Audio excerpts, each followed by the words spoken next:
Some low-rank approximations for tensors. Okay, so thanks everyone for coming. Yeah, this is called relative error tensor low-rank approximation. And the goal is to extend a lot of the algorithms, the randomized algorithms that have been developed for matrices for problems in machine learning and numerical linear algebra to the setting of tensors. Okay, and we're going to see a lot of subtleties with tensors when doing this. This is based on joint work with Jiao Song at UT Austin and Harvard and Peilin Zhong at Columbia.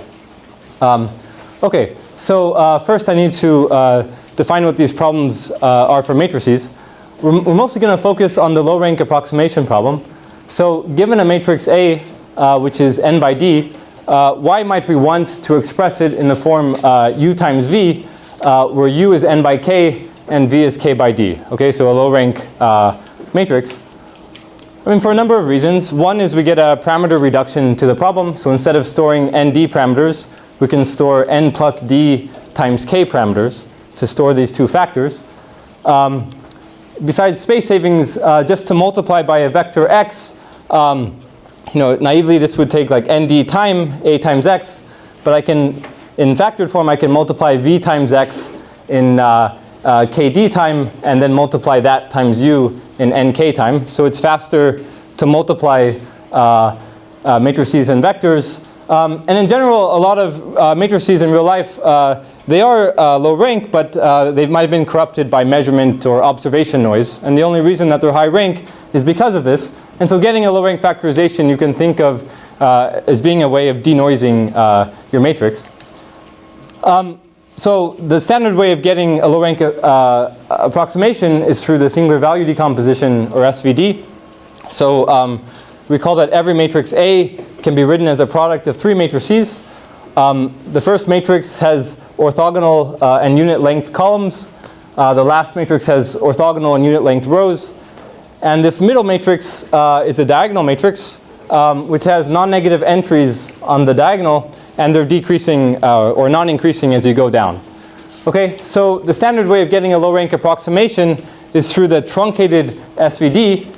And what this does is it takes the top k entries in this diagonal matrix, it leaves them alone, and for the remaining entries it zeroes them out. Okay, so this corresponds to selecting the k leftmost columns of this matrix and the k uppermost rows of this matrix. And this gives you a nice rank k matrix, which is actually the best rank k approximation to A under many different ways of measuring quality of goodness. I mean, so under many different norms, etc. The main problem with this is that it's slow. Okay, so naively, computing this takes nd squared time. Computing the SVD. It's a symmetric problem, so you can also solve it in the min of that and n squared d time. Or you can use fast matrix multiplication algorithms in theory to do even better. But these are typically slow in practice. Okay, so can we do faster? Let me just formally define the problem and mention a large body of work which gets faster algorithms. So we're given this matrix A, this rank parameter k, and now we relax the problem to an approximation problem. We're allowed to, we have an accuracy parameter epsilon. And the goal is to find a rank k matrix A hat, which is close to A under some norm. And for the most part, we'll be looking at the Frobenius norm, okay, which is the sum of squares of differences of entries. So the objective is to find a rank k matrix A hat so that the Frobenius norm of A hat minus A is at most 1 plus epsilon times the optimal cost of approximating A by any rank k matrix. So that's just the Frobenius norm. And we said we can write this rank k matrix as u times v. And we're trying to find these factors. So if you allow some probability of failure and this notion of approximation, you can do much better than the SVD. So you can get an algorithm running in time proportional to n and z of A, where n and z denotes the number of non-zero entries of your matrix A.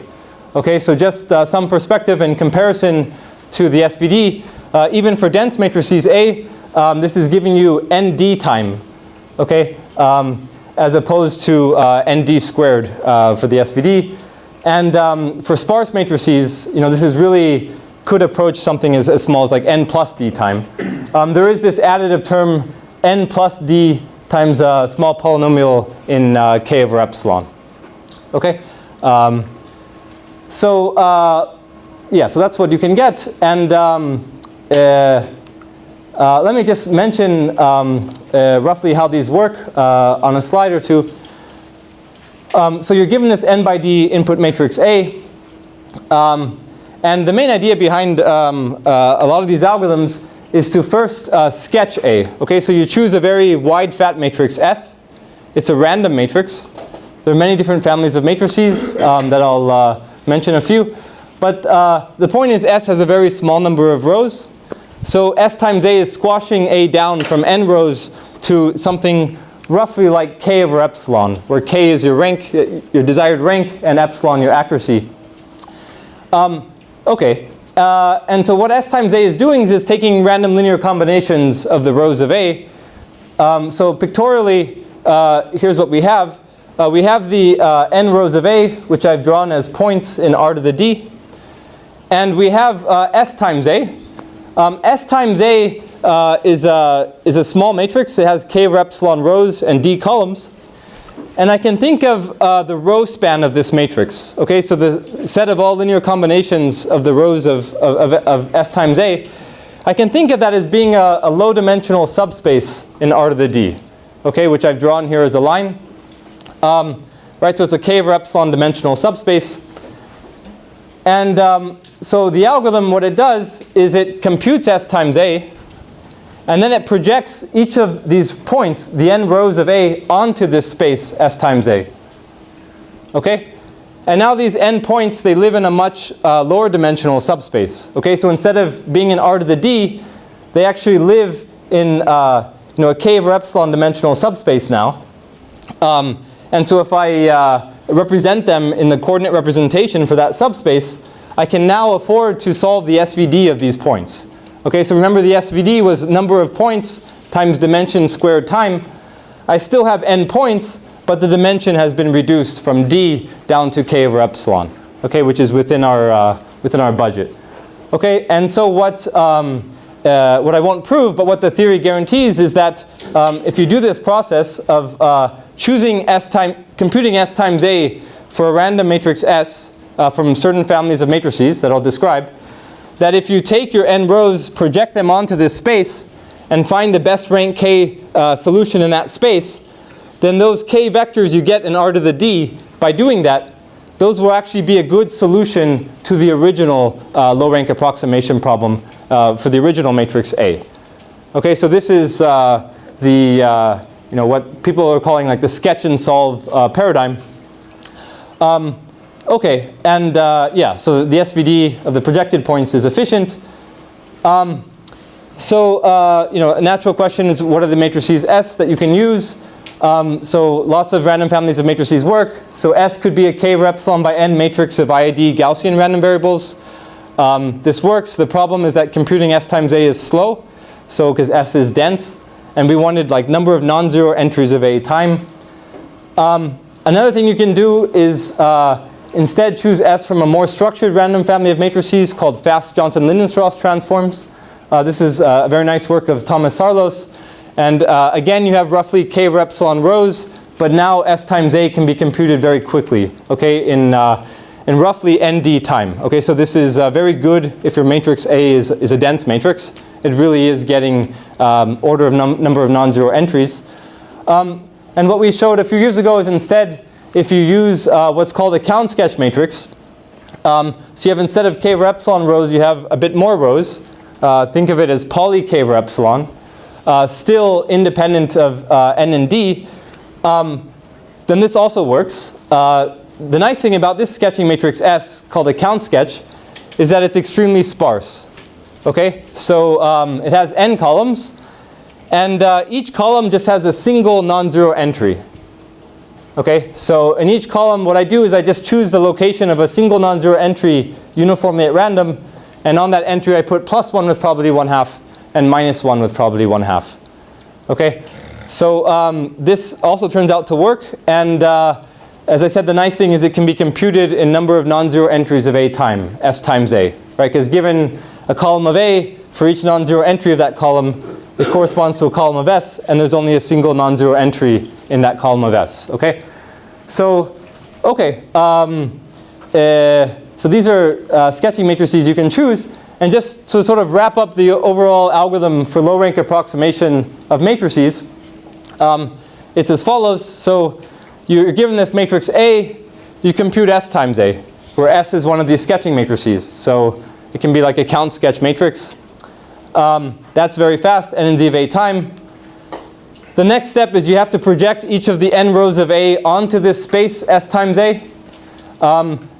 You know, you remember this picture, we had this line, you had to project the points. That is, it's not clear how to do that in n in z of A time. But let me just mention something about that in a moment. And the last step is once all these n points sit inside of this lower dimensional space, now you can afford to compute the SVD, okay? Because now they're low dimensional, and so you get like n times, you know, k over epsilon squared time for computing the SVD. So really the bottleneck with these algorithms is the second step, this projection step. The way that you get around this is you instead approximate this projection. So instead of taking these endpoints and just finding their closest point on this line, this space S times A, you instead find an approximately closest point on this space. And there are lots of fast algorithms for approximate projection, which is just least squares regression. And these are also based on sketching. So the whole idea about it can be just summarized in one line. So what the theory guarantees, which I didn't prove, is that the row space of S times A contains a good rank K solution. And so if I minimize over rank K matrices X of X times SA minus A, that norm, I will get an overall good approximate solution to the low rank approximation problem.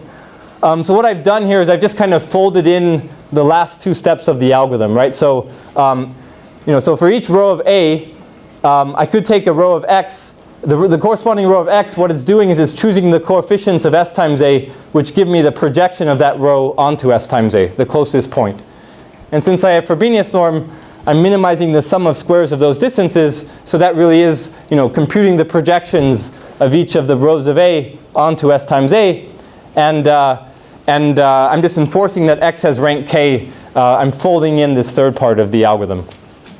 Okay, and as I said, it's not clear how to project the rows of A onto S times A. So what you do instead is you approximate this projection. And so you can show if you right multiply by another sketching matrix, another count sketch matrix, R, then actually you'll preserve the solution cost for every X.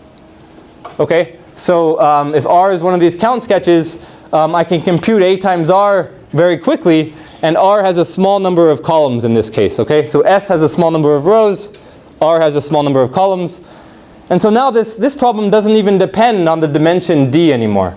Okay, I've squashed down the dimension D to like something like K over epsilon, the number of columns of R.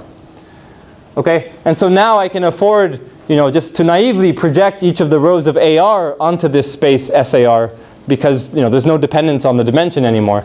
So now, you know, just combining all these steps together, this gives this overall claimed running time for low rank approximation of matrices. Okay, n in z of A plus n plus d times poly k over epsilon.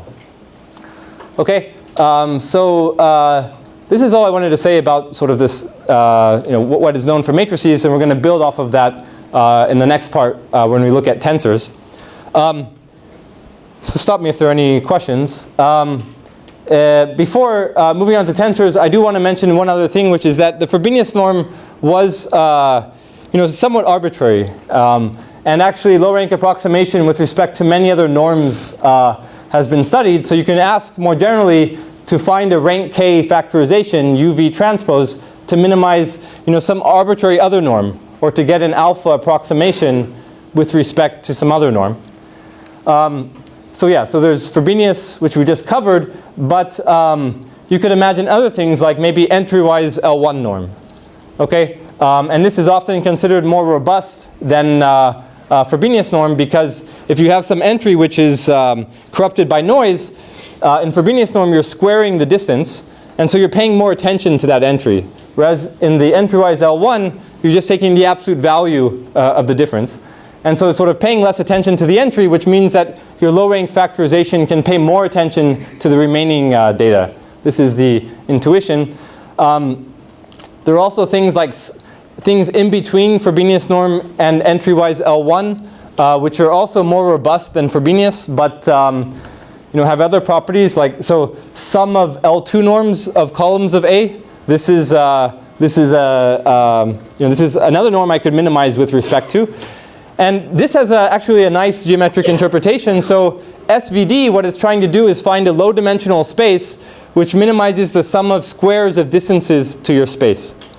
And what this norm is doing is it's trying to find a low-dimensional space which just minimizes the sum of distances to that space, which might arguably be even more natural than the SVD. And it has like more robustness properties just because you're not squaring distances, etc. Another thing that you might look at is what's called a weighted Frobenius norm. So why should it be that every entry of your matrix sort of contributes equally to the cost function? Right? Maybe I want to weight the different entries in a different way based on some importance about those entries. And for things like matrix completion, you might have some entries of A which are present and some that are missing. So maybe you'd have a weight of 1 for entries that are there and weights of 0 for other entries. So you can imagine minimizing with respect to the weighted Frobenius norm. In the works I've cited here, all these, they make no assumptions on the matrix A. So no like coherence assumptions or singular value gap assumptions, nothing like that. They run in input sparsity of A time. And they get sort of different approximation factors. Okay, so Frobenius was like 1 plus epsilon. Some of these are more like polynomial in k times log n, etc. But okay, so let me then just move on to tensors then. So what is a tensor? So a tensor is just a multidimensional array. So some parameters to describe a tensor. There's some order q, and then there's a dimension for each direction. Okay, so n1, n2 through nq. Let me give you an example. So when q equals 3, I have a cube, and I have sort of a tensor A, which I think of as being in R n1 cross n2 cross n3. Okay? A lot like Rubik's Cube. Yeah, I have a Rubik's Cube. Right, I solved Rubik's Cube. When q equals 2, we just get our matrix. And q equals 1 is a vector. It's good to define some notation for tensors. So let's just call the things going this way columns, the things going this way rows, and the things going into the projector, let's call these tubes. And I can also look at different kinds of faces of this cube. So I can look at column row faces formed by the columns and the rows. So I get these like n faces. I can look at row tube faces and tube column faces. Okay. Okay. So why don't we just ask the question of, can we get tensor low rank approximation with respect to the Frobenius norm? Okay, so we looked at this for matrices. What does it even mean for tensors? Okay, so most of this talk I'm going to focus on third order tensors. Okay, so we have this cube, and let's think we have an n by n cube A. We have a rank parameter k and an approximation factor alpha. Let's just say we want to output a rank k tensor A hat. Now, first of all, what is rank? Yeah, question. Oh, I was going to ask what is rank. What is rank? Yeah, okay, yeah, good. Beat you to it. Yeah, so what does a rank mean for a tensor? So we're going to get to that in a moment. That's already, a little bit unclear. But, suppose there's some notion of rank. Then I have this A hat minus A, and I could measure Frobenius norm. I mean, why not? just sum of squares of differences of entries. That's still well defined. So assuming there's some notion of rank, I could ask to find an A hat whose Frobenius norm cost is at most alpha times the cost of the best rank K tensor approximating A. If this notion is also well defined, it's not clear yet. But let's, the Frobenius norm though is really just sum of squares of differences as before. And let's call this quantity opt, the best rank K cost. Okay, so the definition, so there are multiple definitions of rank for tensors. We're going to mostly look at what's called the CP or canonical rank. And this is a very natural generalization of rank for matrices. So one way of defining the rank of a matrix is the minimal sum of outer products of two vectors, n by n vectors, so that they sum up to my matrix. Okay, so I take two n by n vectors, I take their outer product. The ijth entry is just the ijth product of these entries in the vectors, and I add k of these up. If I can get my matrix, I have a rank k matrix. So why not define the same thing for tensors? Okay, so now I'm taking triples of vectors, three vectors at a time, u, v, and w, and I'm taking their outer product. So the ijth k entry is the ith entry of the first vector times the jth entry of the second times the kth entry of the third. I get this n by n by n tensor. Let's call that rank 1, and let's say the rank of a tensor is the minimal number of these things I need to add up to get my tensor. Okay, it's a natural generalization. So I'm just asking for a sum of k outer products of three vectors, ui cross vi cross wi. And it's convenient just to write this in terms of matrices. So I can think of having three n by k matrices, u, v, and w. And what I mean by this notation, u cross v cross w, is take the first column of u, the first column of v, the first column of w, take their outer product, add that to the second column of u, outer product, the second column of v, outer product, the second column of w, etc. So do that k times, right? Once for each column of these matrices. So I want to find these factors u, v, and w. That's going to represent my my low rank tensor. Yeah, question? So you mentioned a bunch of reasons why you wanted like low rank matrices. Yeah. Why would you want low rank tensors? I mean, these are similar reasons, right? So I might want a parameter reduction. Instead of storing an n by n by n tensor, I might want to store just a factorization. I can store u, v, and w, right? And similar reasons I can apply this. If I want to apply this to a vector, I have a factorization. So, I mean, it's yeah. How do you apply tensors to vectors? It's a silly question. Oh, I mean, it's it's just a natural generalization of applying a tensor to a matrix, right? So if I have a matrix where I have an outer product of two vectors, and I'm applying that to another vector, then like I take the inner product of this vector and this vector, and so in tensor I have sum of k outer products, so I can do the same thing. Yeah. Any other, and denoising, I mean, similar applications as before. Any other questions? Okay, so stop me if you have any questions, or otherwise I'm going to ask questions to you. Okay, so yeah, so I want u, v, and w. Okay, so here's the question, right? Given a n by n tensor, is there an efficient algorithm to output a rank k tensor a hat, so that the Frobenius norm of a hat minus a is at most alpha times the optimal cost? Or are there some inapproximability results? Maybe you can't do this. And I'm focusing on Frobenius norm, but you could ask the same question for all the other norms. Okay, so... Is there a tricky question about rank, like it can be big or something like that? Or? Okay, yeah, so Gary gets the first sort of peculiarity of tensors. So yeah, let me get to that on the next bullet. So yeah, so no algorithms for this have been proposed. And there are very good reasons for this. The first thing is something that Gary mentioned, which is, okay, it's kind of an oddity. I mean, so the rank of a matrix, an n by n matrix, is at most n.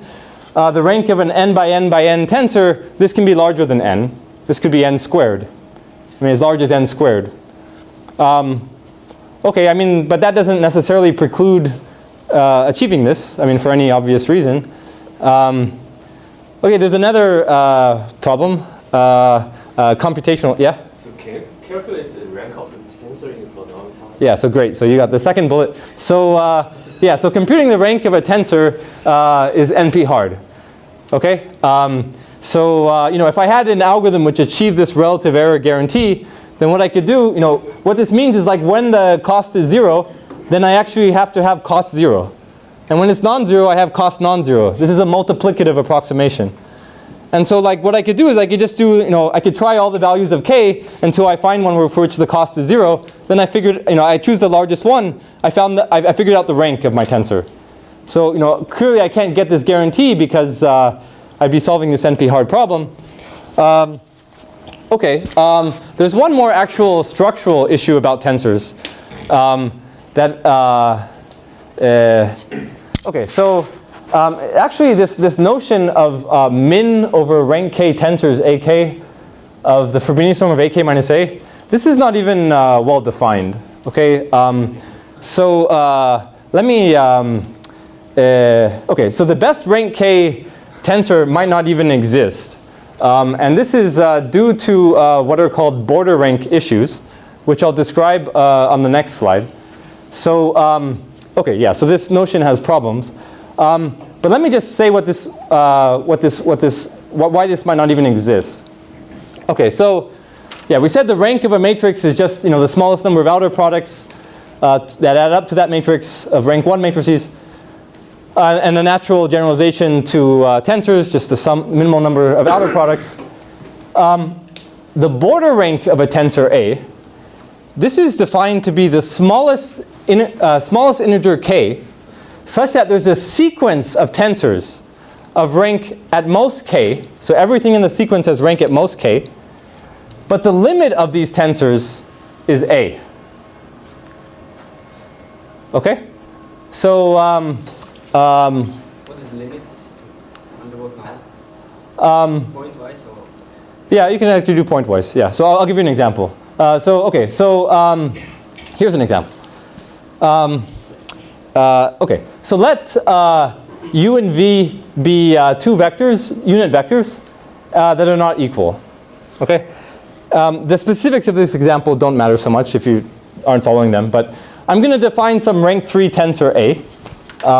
It's u cross v plus u cross v cross u plus v cross u cross u. And you can show that this tensor has rank 3. Okay? It doesn't have smaller rank. So A can be approximated arbitrarily well by the following sequence of rank 2 tensors. And I'm going to index them by n, b sub n. Okay, these are going to get closer and closer to A. Yeah, so okay, again, it doesn't matter so much exactly what this is, but b sub n is defined to be a difference of two rank 1 tensors. Okay, so it has rank 2, or rank at most 2. And I can rewrite b sub n just by expanding this definition as A plus 1 over n times a tensor which has bounded norm plus 1 over n squared times a tensor which has bounded norm. And so like what's happening is as n goes to infinity, this sequence of tensors Bn is approaching this tensor A. Okay, but it never gets there, right? Because A has rank 3. So like if I ask you to tell me like what is the best rank 2 approximation, and you give me some rank 2 tensor approximating A, then I can just, you know, walk farther along in the sequence and give you an even better rank 2 approximation, right? So basically there is no optimal cost. There is no optimal rank 2 tensor approximating A. And because of this issue, so this cost function on the previous slide is not well defined. You have to add an arbitrarily small additive error to it. Okay. Now this error actually can be arbitrarily small, so like some arbitrarily small function of n, but it does need to be there to fix these kinds of issues. But for the most part, I'm going to ignore this in the remainder of the talk. Okay. So why does this only happen for tensors? Like why can't we do something like this for a matrix? Okay, so I mean, you see the SVD, right? I mean, this is actually like a unique. I mean, basically the Eckert-Young theorem gives this to you, and there's nothing analogous like this for tensors. So yeah, I mean, Yeah. So does this kind of result hold for, say, 4 and then rank 4 can be approximated by rank 3? Can you always... Oh, yeah. This actually holds, I could take like rank 4 and rank 2, for instance. I mean, they actually don't need to be, yeah.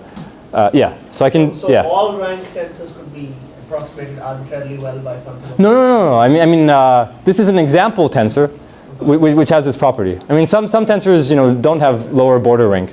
Okay, so the border rank of this rank 3 tensor would be 2. But other tensors could have border rank equal to the rank, right? So the rank K tensors isn't closed set, right? If you have a sequence of rank K tensors and you can have a higher... It turns out. Sorry, someone? It turns out that it's not close, right? I mean, I never realized the limit, right? Like, I'm not going to get a rank 3. I mean, like, anything in the sequence is always going to have rank 2. So, I mean, it doesn't achieve the limit, if that's the question. Yeah. You said something, but I missed it. Yeah. A way to define this problem away by adding some other. Oh, yeah. Okay, so I'll just go back to it. Yeah. So basically, like, suppose I take that hard example where A is a rank 3 tensor, and I ask you for the best rank 2 solution. Then, like, this cost is going to go to 0 as I move farther and farther along in that sequence. So there's no way of actually getting an alpha approximation. For any rank 2 tensor you output, like this minimum is just not, there is no minimum, right? So the way to fix that is if I add an arbitrarily small additive error, like 1 over n to the n to the n to the n, or whatever, then there's something that's at that point it becomes well defined, because at that point I can get within. I mean, if I choose something close enough in that far enough along in that sequence, then I can get something which has overall cost less than that additive error that I added. So that's So as opposed to saying that the bit representation can't be too complicated or something. You can also do this. Yeah. So I probably won't have time to do that. But yeah, if you also you can minimize over. Yeah, so that's a great question. Like, I mean, if you do like, if you put a bound on the bit precision of each of the entries in the low rank tensor, then you can actually get a lower bound on the cost, provided it's not 0. So this is another way of handling that. Yeah, a question. Yeah. These border rank things, they converge to a specific value, so that they should converge to like a, well, for Beanleys they're non-converge, because then you can just replace it with a suit. Right? Yeah, so they'll never reach this rank 3. Yeah, they yeah, won't, but like you're yeah. not trying to find the minimum. You're trying to find an approximation. So you could replace the problem by just saying soup, and then it will be well defined. If this, yeah, that's what I meant. Yeah. Well, I mean, like, how would you output a rank 2 tensor that? I mean, like, you wouldn't achieve this guarantee, right? Like, there's nothing you can output. Oh, it's converging to A. Oh, I see what you're saying. Yeah. Okay. Yeah. Never mind. Okay. Okay, so let me just say, okay, so I'm mostly going to ignore that definitional issue and focus on the computational problem, right? We said this is NP hard. So how are we going to cope with this? We're going to design algorithms which are either bi-criteria. What this means is instead of outputting a rank K tensor, they're going to be allowed to output a tensor which has slightly larger rank than K. Yet still, we're going to compare them to the cost of the best rank K tensor. Okay, this is one way. And that's often sufficient for applications because maybe the rank K constraint is not like a very hard constraint. It's okay to have slightly larger rank. If you really insist on a rank K tensor, then what we'll get is a parameterized complexity solution where for small values of K it will be polynomial time, but for large values of K, so it'll be exponential in this rank parameter K. And I'll also describe a specific kind of low rank approximation called a CURT decomposition.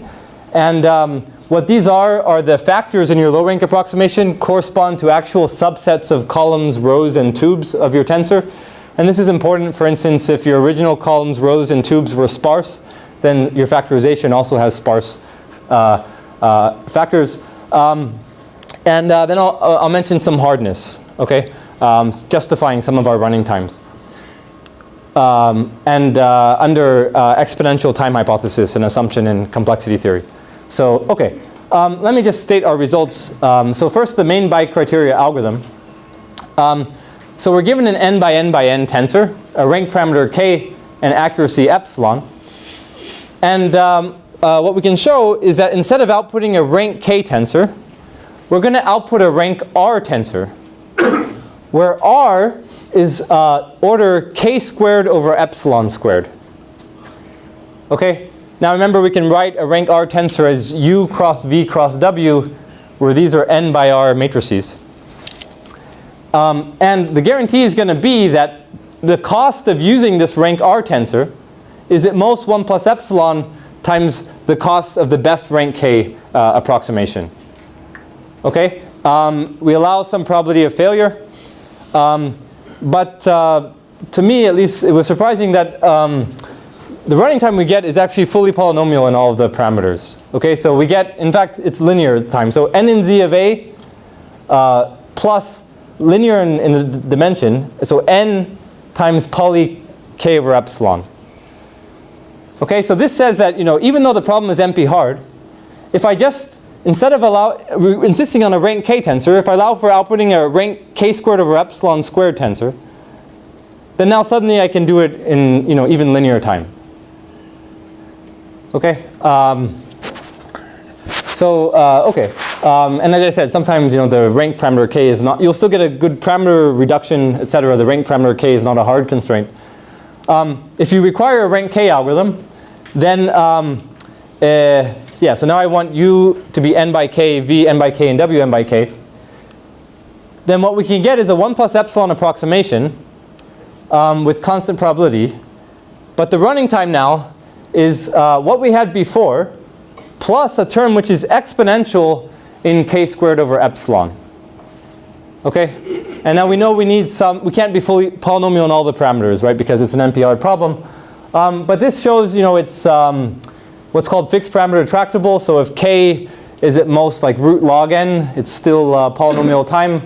Oftentimes k is small, so it could be useful. Okay. Excuse me? Yeah. Can you tell again how did you overcome the problem with border issue? Or you just ignore it? Oh, I'm ignoring it. So basically, two things. So one is you can add an arbitrarily small additive error. Yeah, but you have this problem. Yeah, I'm just ignoring it on the slide. Yeah, but the thing is actually that issue only comes up if the cost is actually 0. Because if the cost is non-zero, then if like the infimum is non-zero, and since I have a 1 plus epsilon here, I can actually fold that additive term into that objective function. So it's really an issue only when the cost is 0. Yeah. Any other question? Yeah. Go ahead. Yeah. Sorry. So can you say again? So I thought you said that like computing the rank exactly the tensor is NP-hard or approximating it. Yeah. So what's happening here, right? Like I'm still getting a relative error. So I mean, am I solving this NP-hard problem? I mean, yeah. Maybe I am. No. Well, no, I'm going to say you have a failure probability.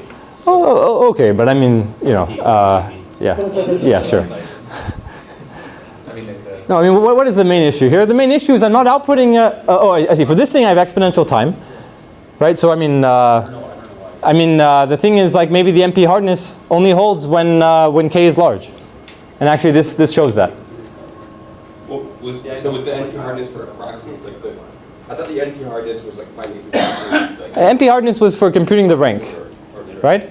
Oh yes, okay. Yeah. Okay, so this is exponential in k, and the other algorithm is actually not outputting a rank k; it's outputting a rank k squared. So what does Hofstede do with border rank problems? Okay, so I'm going to talk about Hofstede's result in a moment, but yeah. Sorry. Okay. Let me just mention the CUR stuff. And let me just first say what it is for matrices in case you haven't seen it. So A is an n by d matrix. And what is a CUR decomposition of a matrix? So what you do is you choose a small subset of columns. I'm calling that C. So it has, say, little c columns. I choose a small subset of rows. Let's call that R. Has little r rows. And I choose some connecting matrix U. Okay, so it's some arbitrary rank k matrix. Something arbitrary, so that CUR is my rank k approximation to A. Okay, so the cost is at most 1 plus epsilon times the optimal rank k cost. Okay, so the goal really is to minimize the number of columns and rows that you're choosing in these decompositions. So the question is how many are necessary? So what we showed with Boutsidis is that you can get k over epsilon rows and columns, and the rank of u is k simultaneously, and this runs in roughly n and z of a times log n time. There's actually a hard instance, so there exists matrices A for which you simultaneously need k over epsilon columns, k over epsilon rows, and rank u is k. Yeah. This is a randomized algorithm, right? Yeah, this is randomized. Yeah. Good question. Yeah. There are works that de-randomize this. Actually, I think Venkat has some. I think. Yeah. Okay. Okay. So one thing is we just improve this to n and z of a leading order term with a somewhat different algorithm. But I wanted to say what this means for tensors. So for tensors, we're given this n by n tensor, and we want to choose a subset of columns, somewhere inside of this cube. Okay, and a small subset. So this is an n by c matrix with c columns. A small subset of rows somewhere inside of this cube. It's an n by r matrix. And a small subset of tubes inside of this cube. Okay, and just like for matrices, what we want is a rank k tensor U, which connects C, R, and T. Okay, so what that means formally is when I choose my subset of columns, my subset of rows, and my subset of tubes, I look at all possible outer products. Okay, I take one column, I take one row, and I take one tube, and I get the outer product. It's n by n rank 1 tensor. I do that for all possible triples, and the tensor U is telling me what the coefficients I should assign to those outer products, what those coefficients are, so that when I subtract that from A, I get a 1 plus epsilon approximation. Okay. So you can again ask how many samples are necessary and sufficient.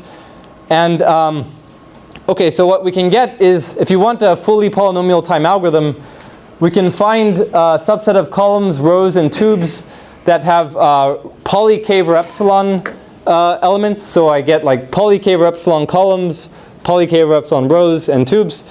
But we can't actually find a rank k connecting tensor U. Right? Otherwise, we would actually have a rank k decomposition, and we already said we don't know how to do that. I mean, it's NP hard.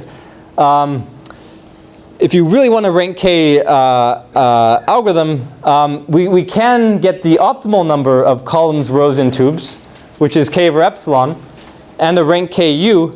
But again, now our running time is exponential in k over epsilon. Okay, so similar time bound to what we had before. And you can show that there exist tensors for which you need this number of columns, rows, and tubes. Okay, so let me move on to hardness. Okay, so here's getting back to a question about Hofstede's result. So what Hofstede shows is that it's NP hard to compute the rank of a tensor. Okay, and what we show actually is a strengthening of this. Suppose you want to just get an approximation to the rank. So you want to find a number t for which t is at least the rank and at most c times the rank for some constant c greater than 1. Okay? What we can show is assuming the exponential time hypothesis. So what this means is you have a 3 satisfiability instance, and the hypothesis is you can't solve it in on n variables. The hypothesis is you can't solve it in less than 2 to the n time. Okay, so you can't solve it in 2 to the O of n time.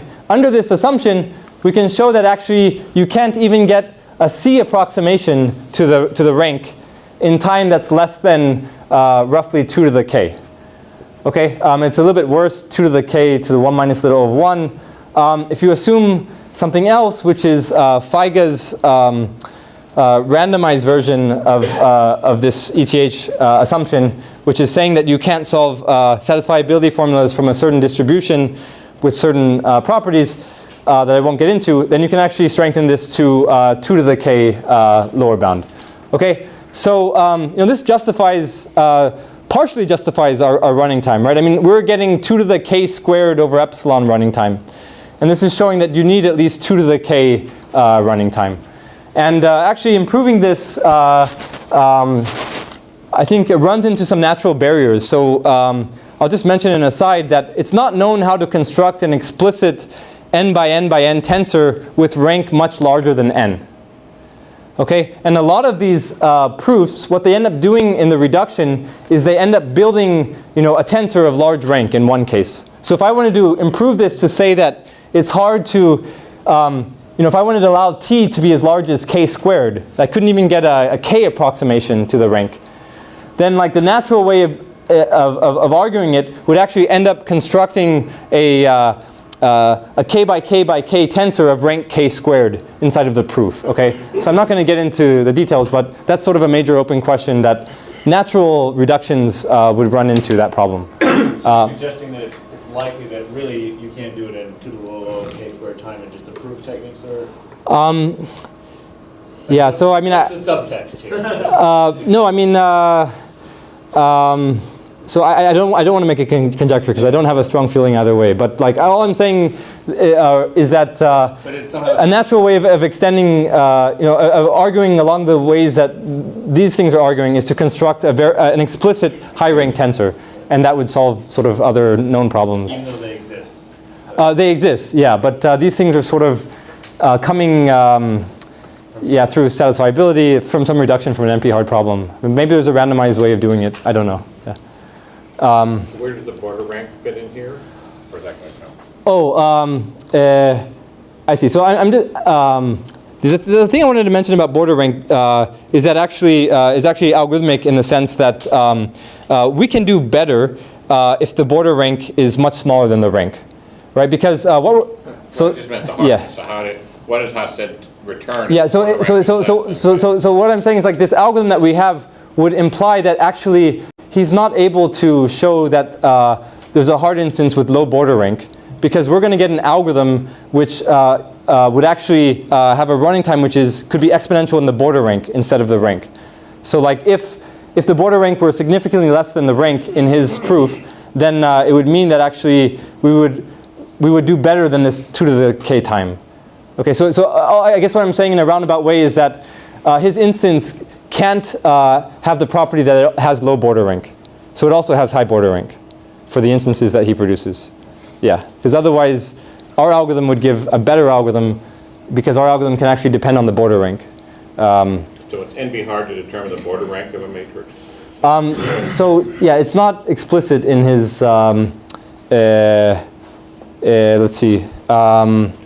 So I'm not entirely sure if the border rank is like exactly k or if it's like a little bit less than k. But it can't be like border rank less than root k, because then otherwise we'll get an algorithm which is quadratic in the border rank and violate this. But yeah, so I don't know exactly what his thing gives. Yeah. Okay. So another question is that like we're actually exponential in the accuracy 1 over epsilon. So what we can show is actually this is necessary to some extent. So for a rank 1 tensor, if I want to find the best rank 1 approximation to a tensor A up to 1 plus epsilon factor, again assuming the exponential time hypothesis, we can show that there's no algorithm that does it in time faster than 2 to the 1 over epsilon to the 1/4. Okay, so again this is not optimal, but there's some exponential dependence in some polynomial of epsilon that's required. Okay, yeah, our upper bound was 2 to the 1 over epsilon. Okay, so yeah, I'm running out of time, but let me try to just give a very quick technical overview of like one of the main ideas. And we call it like an iterative existential argument. And this argument, it naturally gives rise to our bicriteria and rank k algorithms. Okay, so let me say what this means. Okay, we're given this n by n tensor A, this rank parameter k, accuracy epsilon. And the main thing that we show in the proof is the following. Okay, so it's very simple. So I have this n by n cube. I can imagine flattening this cube into a matrix. Okay, so I have this n by n cube. I can create an n by n squared matrix just by, like, say, I could take all the row column faces, they're n by n, and I can put them all next to each other, and I get an n by n squared matrix. I could have done it in another direction by putting, like, all the row tube faces next to each other, and I would have got a different n by n squared matrix. Or I could do it in the last dimension and get another n by n squared matrix. So let's call those three matrices A1, A2, and A3, corresponding to three different flattenings of the tensor. Okay? So what we show is that if you take one of these flattenings, like A1, n by n squared, and you right multiply by a sketching matrix, one of the sketching matrices that we talked about earlier, like a Gaussian count sketch, it's going to squash the number of columns from n squared down to something very small, like k over epsilon. Okay, so instead of having this n by n squared matrix, I squash it down to an n by k over epsilon matrix. Then I flatten in a different direction. I have n by n squared matrix, and then I sketch it down with a different sketching matrix, and I get n by k over epsilon. And I have my last flattening, and I squash it down. So instead of having these three n by n squared matrices, I now have these three much smaller n by k over epsilon matrices that came from flattening each of the directions. Okay, so that's the whole algorithm. So basically, what we show then is that actually the span, so I have these three n by k over epsilon matrices.